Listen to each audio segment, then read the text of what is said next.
Welcome back to J-Abdul Sports. And today we're going to talk about the Pistons and the Celtics last night. That game was just awful. It was an awful, awful game. Probably the worst feast officiated game that I've seen this year. And that's that's saying a lot. But let's just start with Cade. Cade, he had a pretty good game. 11, not a pretty good game. He had a great game. Let me get that right. He was 11 for 21 from the field, 6 for 10 for three, 4 for 4 from the free throw line, 5 fouls, 1 technical foul.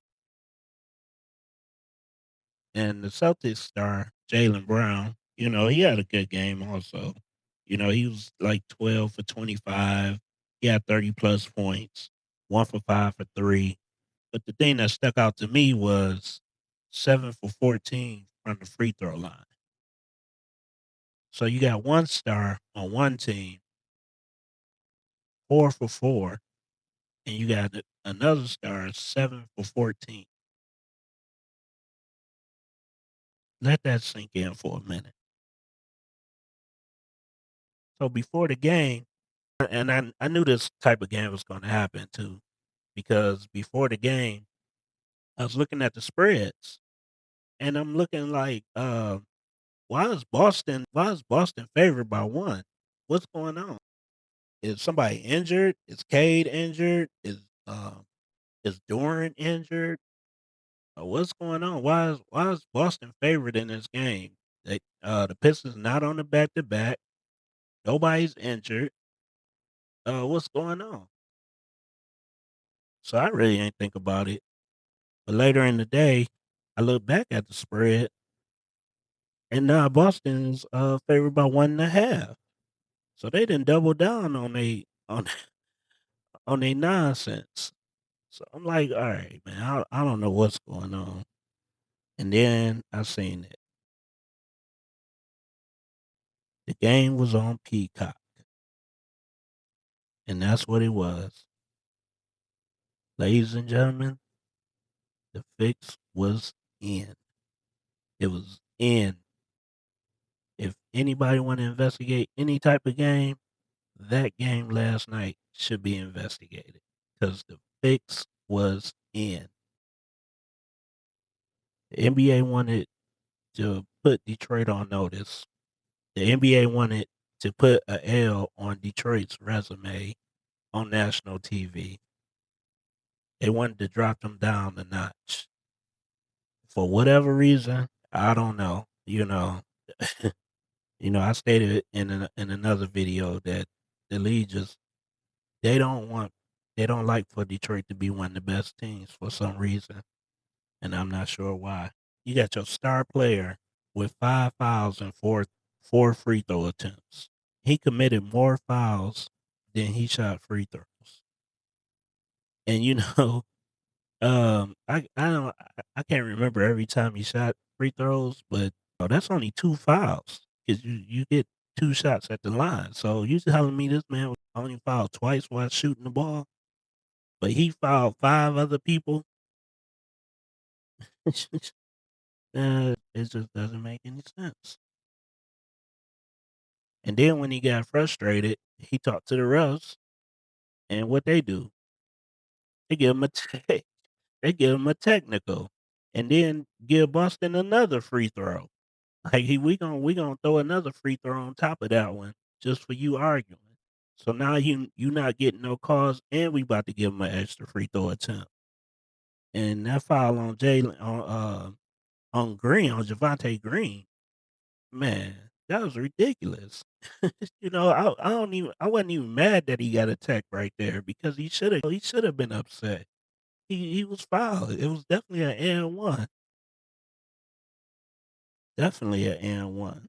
And meanwhile, you got Jalen Brown. Anytime he get touched, he at the free throw line, which I'm not complaining about because you a star.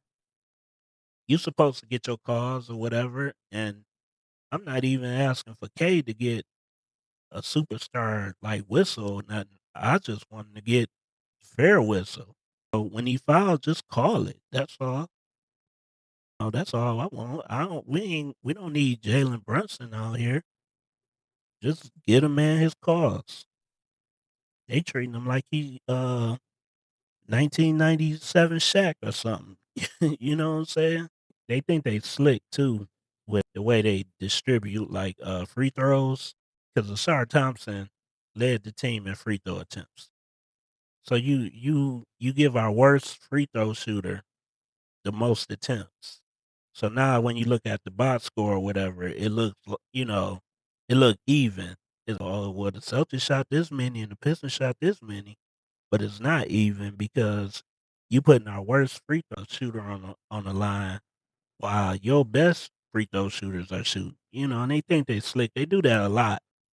Asara get a lot of free throw attempts and Duran, but Duran started making his, so his free throw attempts kind of got down a little bit, but Asara's is up there.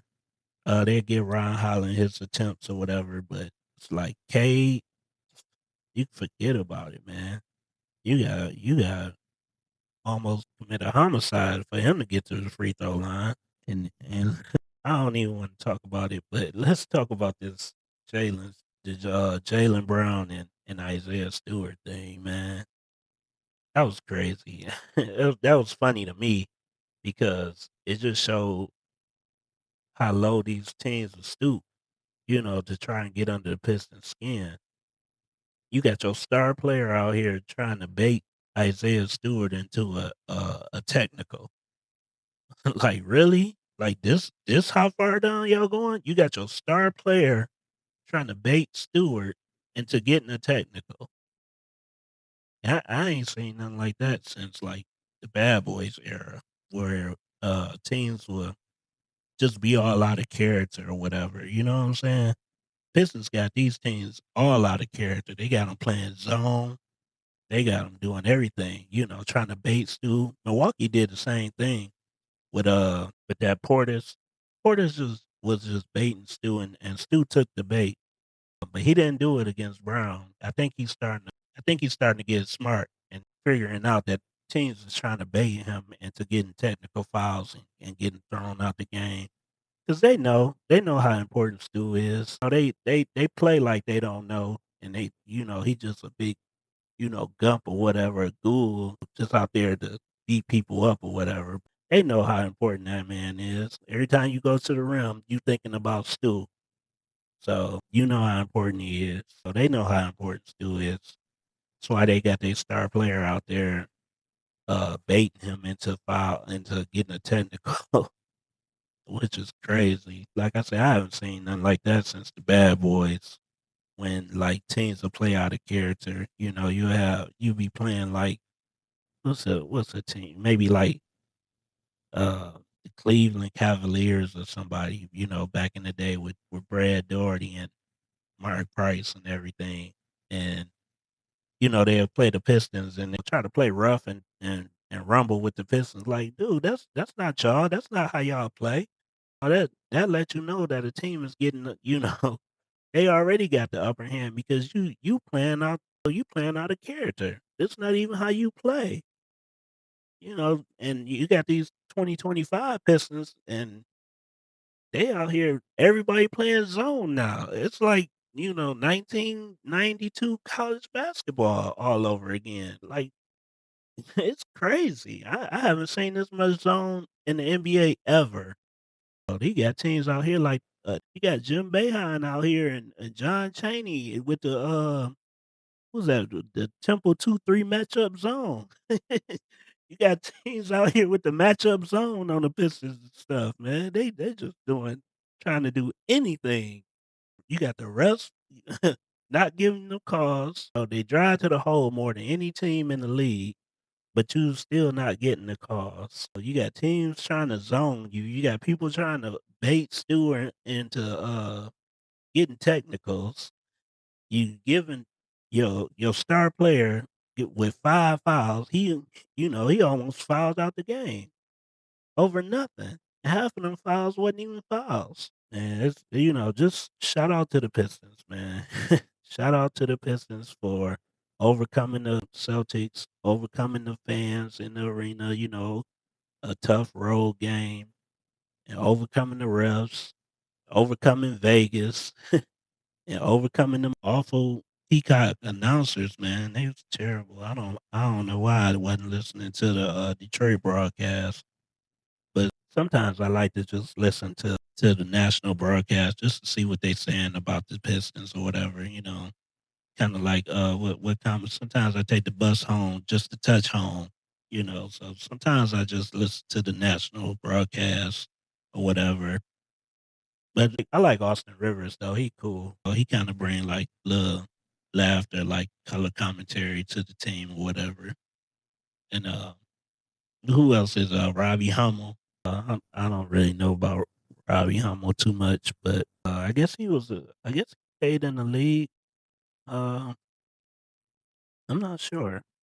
Not sure if Robbie Hummel played. All I remember from Robbie Hummel is it seemed like he was at Purdue for like 1,000 years. That's all I remember about Robbie Hummel. Like this man was at Purdue for like 100 years, and a grown ass man like tormenting my Wolverines. Like you grown as hell. Why you out here beating up on my Wolverines, man? Like they was every year he had to beat them for about 7, 8 years. Like, how you still playing to have a pension?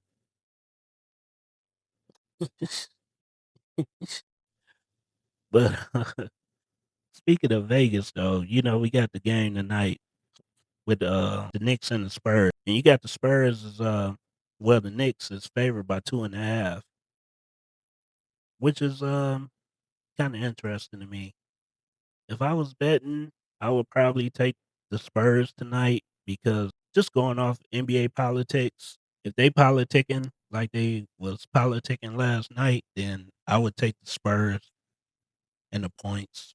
Actually, I'll take the Spurs just to win flat out, but definitely with the points, and I'll also take the over because, well, for one, I take the Spurs because I think the league needs Wemby to win more than they need the Knicks to win. So this would be something nice for the league to give Wemby. They trying to make him a face. They trying to make all the Europeans a face. Kay Cunningham got something to say about that. Well, Andre 3000, the South got something to say. Kay got something to say about that.